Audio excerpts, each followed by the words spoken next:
Dios es un Dios que se conmueve hasta la final, ¿sí? Un Dios rico en misericordia, lento a la cólera, rico en piedad, leal, o sea, está una fiesta. ¿Sí? Esta experiencia de Dios en la historia, ¿sí? Como el Dios que libera, ¿sí? se va enriqueciendo con el paso de la historia al grado de la verdad. Estamos en el Dios que libera. Ajá, ahí estamos. Al grado de que liberación y salvación llegan a ser términos casi sinónimos.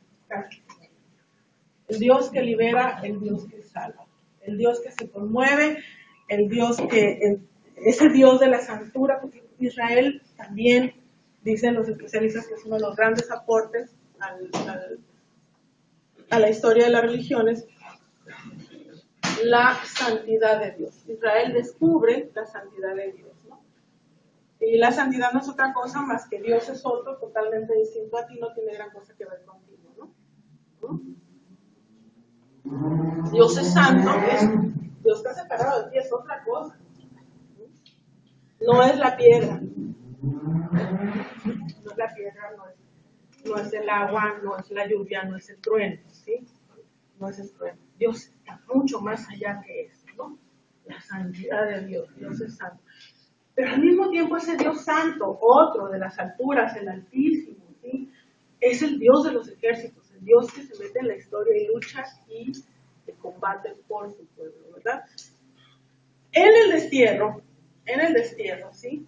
En el destierro, Israel experimenta que ese Dios que los libera, que los salva, al contrastar su experiencia y su visión de la historia, de la vida, con otras culturas, rescata sus tradiciones y se da cuenta que ese Dios que los salvó, que los liberó, es el Dios creador.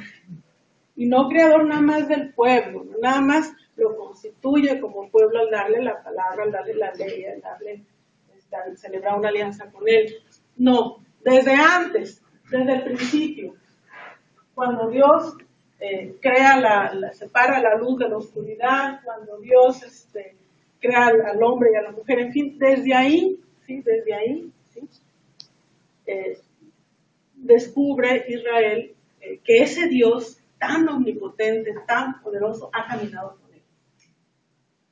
Ese Dios grande, yo siempre les digo, vean las estrellas, busquen las noticias de la información de la sonda espacial y del telescopio Hubble y todo eso, para que no se le olvide a uno que ese Dios creador, omnipotente, grande, enorme, distante, santo, otro, ¿sí?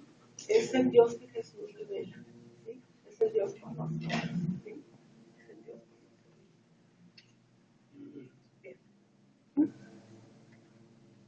Si nosotros revisamos la oración de Israel, la oración por excelencia son los salmos, ¿sí? Vamos a encontrar así, plagados de expresiones que hablan de la misericordia de Dios, pero que surgen de la experiencia, o sea, de haber vivido como pueblo la misericordia de Dios. La oración de Israel no surge de una inspiración, ay, ahora se me ocurre que yo no, surge de la experiencia en la historia, ¿sí? Él perdona todas tus culpas y cura todas tus dolencias, ¿sí? Rescata tu vida del sepulcro, te corona de gracia y de misericordia. ¿Por qué? Porque sí, porque es eterna su misericordia, ¿sí? El Señor sana los corazones afligidos y les venda las heridas. Miren qué imagen tan bonita, qué manera de hablar con una imagen de la vida cotidiana, de la curación y sanación del perdón, de la reconciliación con la misericordia, ¿verdad? El Salmo 50 o 51, el miserere que rezamos, de todos los días que el Salmo 50, ¿sí?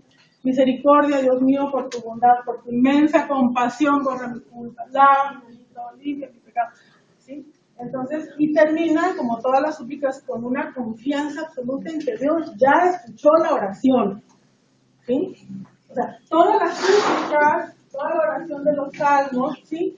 Empieza suplicando, y Señor, acuérdate que tú, bla, bla, bla, bla, bla, bla, el Señor, y al final, y te doy gracias y proclamaré tu nombre en la asamblea, porque tú ya da por hecho, que Dios ha escuchado. La confianza profunda, porque esta misericordia que Dios va revelando a lo largo de la historia, va estableciendo vínculos de confianza. Fíjense qué interesante, ¿sí? Hay que confiar en Dios. Hay que creerle a Dios, hay que no solo creer en Él, sino creerle a Él, y creerle a Jesús, nada más creerle a Él, ¿sí? Entonces, debe establecerse ese vínculo de confianza. Si no hay esa confianza, no puedes no crees en Él, o sea, no crees en lo que te está diciendo, en lo que está haciendo por ti. El Salmo de Profundis, que es de los más conocidos también desde lo hondo, desde el fondo de la fosa, a ti grito, Señor, escucha mi voz. Es un salmo muy fuerte en la tradición cristiana, está en el sepulcro ya. Y dice, porque del Señor viene la misericordia y la redención copiosa, ¿sí? Y Él librará a Israel de toda su iniquidad. La confianza, ¿sí? Estoy en el fondo del sepulcro, con el agua al cuello, ya. Me rodean todos mis enemigos, ¿sí? Pero yo sé que tú me escuchas, tú sabes. En Jesús. Ya vimos la tradición brevemente del Antiguo Testamento. La experiencia de Israel. Jesús es el rostro de la misericordia del Padre. Jesús revela en todo lo que hace, en todo lo que dice, en todos sus gestos, sus actos, sus curaciones, sus milagros, sus palabras,